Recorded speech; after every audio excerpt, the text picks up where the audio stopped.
call me Fuego. 93 like me. Fire in the sheets, spending summers on the sea. Quedo, no way home. Better life on the day. But if you're averaging 5-6 kills a game, just based on that alone, you should be kind of averaging a few more points out of placements, giving yourselves that kind of magical 7 to 8 points a game you need to be in contention. So many things change over time inside of PUBG, but one thing remains constant. When you see WTSG playing inside, at some point you know that they're going to be vying for that #1 spot, and they are in so much control right now. They're nutty. They're absolutely nutty. I mean, this whole team, top to bottom, is stacked with fraggers. Iro yesterday was putting on a show for us. Vard, Mirku, the whole team. Of course, Zhang as well came in. He was actually their top damage dealer, despite all of the impressive stuff that we saw from Iro in the pregame highlights and that kind of thing. Actually, it was Zhang. You know, he used to be Samty, everybody. I know it's a little confusing. We're all still getting used to it. It's going to take me a while. Like, I keep seeing it, and I'm like, Samty, why did you do this to me? I'm going to mess it up at some point. I already know. But let's see, playing path is pretty easy. I mean, really, it's just the teams up towards the north that might have a little bit of trouble. Like, if you're wanting to go around Yasnaya, that general direction, it's going to be a little bit more complicated for you, but there's plenty of cars potentially along this path. The question that I've got is how many teams might make that switch over towards military base to go for their drop position? Yeah, well, I mean, Exodus had military base basically to themselves yesterday, so I think that might be changing just a bit. Here you can see the map screen right now. FaZe is actually heading down here. Now, yesterday, FaZe got bumped out of Mil to Power by Oath. They didn't feel like challenging Oath there, and now they're doing kind of a split loot around Exodus. This should be an interesting situation. But Exodus Patcap's taking a couple of shots while really Singularity is trying to focus on this rotation from Exalt. They're doing enough damage that's going to force them back over next to FaZe. Uba doesn't look like he's quite set up in a position for this. Grenade's going to come out, and you can see Nylam's just going to run right underneath of it. That is a ton of damage coming through there, and God! Exalt just gets destroyed by FaZe. Who else but Uba with the perfect grenade? Now, that is a little unfortunate there for Exalt. They probably didn't hear the grenade on the ground. They drove in there, of course, because you want to get that vehicle inside of there to get some cover and some safety. But my goodness, what a play by Uba. Atletico couldn't find an easy path in, so they're actually separated out. They've got Flood way over towards the west, still in the water, but then on the east, they've got some people posted up. Rotation still having a lot of trouble coming through. As you can see, it's going to be Pome looking back over towards Patcaps, trying to get a little bit more damage over towards him. Taylor J takes a face full of bullets as he slides right by K-Mine. That's 2 members down. They're trying to follow this back up. K-Mine goes for the reload, trying to get the damage onto it, and that is another Exodus member down. K-Mine is just destroying everybody on that team solo.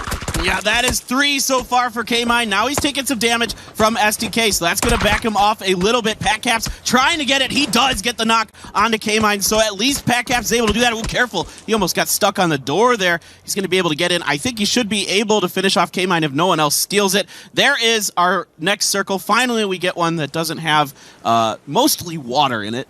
So with this, Liquid's trying to rotate through. Flood does get spotted out. We can see Shoot to Kill still holding down this high ground position. They're going to have to rotate in a second. Oath tries to roll back over next to another Liquid member, and it seems like it only takes one Liquid member to hold back a full team at this point. Well, they're all so talented as players, so they can rely on that. You can never count out a Team Liquid squad that still has 2 up, especially Ibiza and James, who have been playing together for so long. Navi's still 4 strong, been extremely quiet this game, no kills, so they're just kind of happy to get into the circles, control territory, and just wait it out and see if they can maybe eke out the chicken dinner somehow. FaZe trying to regroup at this point. They are inside the safe zone. We've got a couple of teams that have been very comfortable with these circle shifts, and that's going to be WTSG, I would say Navi as well, and oddly enough, now Singularity. While they were caught up on that hillside, they did manage to rotate up onto the top of it, so they have a little bit of breathing room to work with now. Yeah, they got some help there from Exalt, who busted into FaZe, gave them some time to push a little bit farther ahead. Then Exodus swung in from the west side, diverted some of Team Liquid's attention so they could push up on top of the hill into the compound. WTSG and Wildcard taking a couple of shots. It's going to be Wooly that's kind of leading the way on that, trying to get a little bit closer as there's a little bit of split coming out from WTSG to hold them back. Meanwhile, you can see that FaZe is still caught up with the other members of Atletico that opted to not go inside the boat and managed to live it just a touch longer. Oath finally getting eliminated by some shots from Purdy Curdy there. And Atletico is really just on damage control right now. You can see that they don't have a lot of information to work with. They don't know where any of the teams are positioned, and they're just in a very difficult rotate spot. Yeah, this is something I saw from Atletico in the OCE qualifiers, that when they're given really difficult circles, they'll split one member off to just try to see if they can eke out some placement points, send a 3-1. The one goes somewhere else, way away from the team. The other three members try to stick together, you know, battle it out, duke it out that way, and they're trying to hedge their bets. NATO Energy just trying to creep a little bit closer towards that safe zone, but Shoot to Kill finally starting to encroach on this complex that OMK is holding down. So another member of Atletico gets spotted out, and I just feel like they're not too much longer for this world. Really, Nick and Zoidmate are in some trouble right now. Neither one has a clear path to make it into the safe zone. Well, it's just a continued sweep coming out from Shoot to Kill. Tornado Energy finally gets tired of dancing around the edge of the circle and decides to send it. They're just going to use these vehicles to make up this hillside, but guess who's already sitting up there? That's going to be WTSG. Already caught up in a fight on a different angle, though, so Wildcard's going to go ahead and take a couple of shots their direction. Yeah, this is a really tough rotation here for Tornado Energy. WTSG up on that hill that you were talking about earlier. That's a really, really nice spot to be. Compot gets ahead. Ooh, SDK is going to finish off Omaken. They are down in 14th place. So SDK, I think, lost maybe one member? Yeah, they've lost one member, but they're perfectly fine with that. If I could lose one of my team members and get 7 kills per game, I'd be happy as a lark. I'll take it every time, almost. Grenade's going to end up a little bit short, but do us some damage over towards Kickstart. Next one's going to be a little bit closer towards Keenan, but nothing to worry about. Free kill is kind of the thing that Wildcard doesn't have their eyes on that could sneak up back behind him right now. Tornado Energy is just getting grenades rained upon them. Atletico finally finds a weakness that they can exploit and does manage to get a couple of kills out of that. Wow, what a play by Zoidmate, coming in there and putting the hurt into Tornado. That is an excellent solo play, picking up 2 kills for himself. Zoidmate looking to be the hero for OCE. He gets another knock on a Keenan with this M16. This guy is feeling it right now. He's just killing a path in. I thought that he was just going to be caught out, but he's right now fragging out of his mind. Doesn't have a lot more utility to work with. He does have the 6 smoke grenades, but no more frag grenades. It's all just going to have to be aim and positioning coming out from him. But he has Na'Vi back down towards the south that knows where he's at, and the remnants of Tornado Energy that are blocking him out. He does have kind of a sneaky path that he can take, but Wildcard is denying that angle. All right, there's some big rotations that are going to be happening just in a moment here. FaZe and Singularity need to push up. Na'Vi as well has to get up and in onto the bottom side of that hill potentially. Meanwhile, WTSG is just going to keep controlling the top. In fact, it looks like they might be pushing onto the red Canids, and Wildcard is cleaning up the rest of Tornado. This could be bad. You can see Kodak is looking back over towards Team Liquid as FaZe is making their push. On the minimap, you can see FaZe is almost right back behind him. There's just that little bit of a hill that's blocking vision on it, and the moment Fuzzface decides to start stepping over here, yeah, everybody on Singularity is just out in the open, so that's an easy down back over towards Harold. Pome has now got the information for it, but Kodak was supposed to be the guy that spotted this out, and he just did not see it. Yeah, Pome is at least going to get one shot into Fuzz, back him off just a bit. There is the red Canids going down to WTSG's push. Very, very aggressive move. Love that move by them, recognizing they have an odd man situation. They bully through, get that position, get one of the last compounds in the circle. And here's a scary vision right now. It's going to be Uba that was making the push back over. Pome does jump over into the buggy to get away from FaZe. But it's really just Abisa that can kind of hold him outside of this. Remember, Team Liquid did have a couple of losses as they came through. And hey, look, Hagen did manage to make it out of that rock, but now he's got Shoot to Kill that's pressuring up onto him. Tries to go for the grenade, but nice push out onto that. Catches Luke while he has the grenade primed. Buys a little bit more space and at least another kill for himself. Yeah, Luke gets taken down by his own cooked grenade. Hyagwin does get taken down by Pat Caps in return. Oh, not in return, that's Exodus. Excuse me, SDK is down to 2. Exodus, just 1. It's SDK with 2. And I don't know, this is not going well here for the NA boys once again. Rip Zoidmate. You tried your hardest, you got some kills for your team, but does finally get spotted out by a Wildcard who's making the push. All the violence is going on back down towards the south. It's going to be FaZe continuing their push right up next to Singularity. Singularity did get the position just a little bit ahead of them, but there's just nowhere for Singularity. There's no terrain to work with. You can see they're just dancing around out in the open. Too many bullets coming out from FaZe right now, and that pushes them up to 9 kills. Yep, FaZe just with the better positioning there. They're able to get underneath the team of Singularity as they're getting distracted by all these other teams getting shot at them. Circle's just going to go a little bit more west. WTSG's compound still in this as FaZe is going to continue to push through. Now Na'Vi and WC are up there on the top. Let's see if they end up squaring off a bit.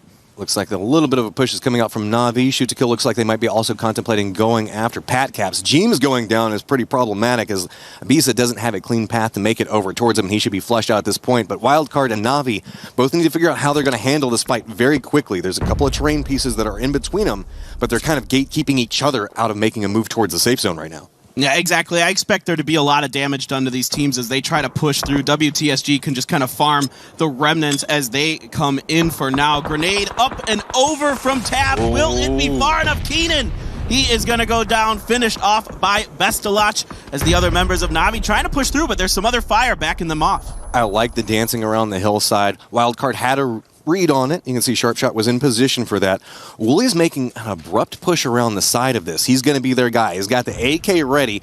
Beautiful weapon for a close-range skirmish like this. So if he can actually creep up onto this and just use the blue to come up back behind Na'Vi, he can do a ton of work. Wildcard's been involved in a lot of fights, but only at 4 kills right now. As you can see, Pat Caps finally gets taken down. Exodus making their push through, but really it's just going to be how does Na'Vi respond to this? Yeah, it's still Na'Vi with a bit of a better defensive position. Kickstart taking a bunch of damage. Sharpshot is knocked by Bestalach. Wooly's trying to push through. He just isn't able to quite get close enough to utilize that AK. I don't think he saw the guy on his left. He gets taken down by Bestalach as well. That grenade not really gonna matter too much as Na'Vi is able to completely wipe Wildcard off the map. With the positioning, FaZe could actually look back down over towards Wildcard as well, but you can see up the hillside, FaZe could not see Na'Vi, so a little bit of assistance coming in with that. Now, it's going to be Na'Vi continuing on this push back over there, but I think a couple of shots from FaZe are going to slow them down. So we are down to 4 teams. It's going to be WTSG, who's been quite comfortable with circles the past couple of times, and FaZe Na'Vi having to chase their way in, and then the 2-man squad of Shoot to Kill. Wow! Zhong, he has the AWM. He gets 1 knock onto Senya, gets backed off by the quick return fire, but this is scary, scary stuff here if you're any of these other teams. Hearing that gun ringing out, with seeing that player that has it in his hands, it's going to be a really, really tough final circle for That's why he changed his name. So see, whenever he has the sniper rifle, there's that second of, oh, hey, who's that? It's all the master plan coming out for him. So Na'Vi looks like they're contemplating wanting to tangle around where WTSG is, hoping the fact that they might have to move out of that position, catch him as they're having to leave that, because this is all right along the edge. Only one team is kind of positioned up towards the center of the safe zone, and that's oddly enough Shoot to Kill. Tab just takes a nice shot to the face there coming out from 8. See, that's 2 members of Na'Vi down. While Na'Vi was trying to contend back over with WTSG, it's going to be FaZe that comes up back behind them. Yeah, Vard is actually going to get the finish onto Senya with the grenade, stealing that kill. Kemba is trying to back FaZe off here. He has this SKS, gets a few shots in. The other members of FaZe are going to back off behind the rock. Oh. Iroh, though, is going to do some damage, of course, getting the headshot onto Kemba, putting him down. It's all up to Bestalach. Contemplating going for that res. You can see WTSG is starting to spread out a little bit more, move out of the buildings, try to get a little bit more control over the territory that's next to them. The grenade does connect for a little bit of damage, but trying to go for this res at this point. WTSG wants to extend out, but it's going to be FaZe that's kind of holding them back from that position, as we have had the new circle pop, and a little bit of this complex that WTSG is in is still inside the safe zone. Yeah, right now, it's looking, again, still really, really good for WTSG. FaZe as well, still 4 strong, so FaZe has the high ground. This could be a very nice situation for them. What is STK going to do? Looks like they might be the ones that are going to play the spoilers because Na'Vi has been eliminated. Really, I'm kind of contemplating how FaZe is going to move into this. They know that they have Shoot to Kill down on one angle. They know exactly where WTSG is going to be at. Now they're going to start using this utility to try to get Uba back up on a different angle. He was kind of the guy that was holding them out. Looks like FaZe has decided it's time to go after Shoot to Kill, and they're aggressively moving back over towards Uncivil at this point. Hiding back behind that tree, right on the other side of this. Gustav just says, no thank you, takes him down. And now Alo is just clinging to life right on the edge of the circle, somehow managing to avoid a couple of those bullets, but he is not inside the safe zone and has got to move forward with near on nothing to cover it. I like the idea here by FaZe. Make sure this flank is clear, get rid of this, and then make it the 4-on-4 battle, where if the circle shifts away from WTSG, you are in a really, really nice spot to take this first game, and what a hell of a finish that could be. 2 of the best teams in EU at full strength going at it. High ground versus low ground positioning coming into play. WTSG is trying to use a distraction that Shoot to Kill was providing to make it towards some cover. Vard does manage to make it. Now the shot's coming back over towards Uba. Right along the high lines, we can see that's going to be FaZe holding this down. But Fuzzface is starting to move back down over next to Alo. They really want to make sure that they get rid of this so that way they can just turn this onto a clean 4v4. If Alo hits the shot, that could be huge, though. Yeah, exactly. If Alo gets a knock onto either team, that could absolutely change things. Now, the circle did go in favor of WTSG, so it's going to be a little bit more challenging for FaZe. They're going to have to come down this hill, and we talk about it all the time. Coming down a hill in competitive PUBG is a very difficult challenge, but Uba's opening up with one knock. Returning the favor is Miraku. Pushing on multiple angles. So with this, we've now moved into a 3v3 with one member on each team down.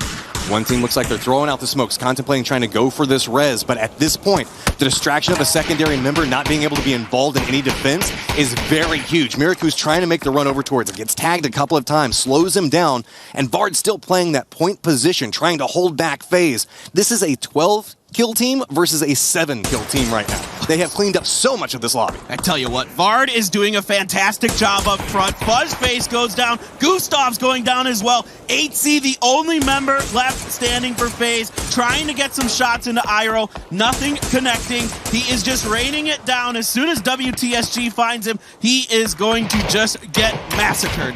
1v4 situation running down an open hillside. WTSG knows they were paying attention. They have the control. Starting to move forward back over towards it while they're just cleaning out every single kill that they can. 8C still has not yet made it inside the safe zone while WTSG is just starting to stranglehold everything around them. Vard creeping up. I think he's just trying to spot out where that angle's coming through. Finally, they do manage to connect with it. With 11 kills, it's going to be WTSG that takes the round. Well, the end of yesterday looks a lot like the start to today, Matchroom. This is a very, very, very scary team in WTSG.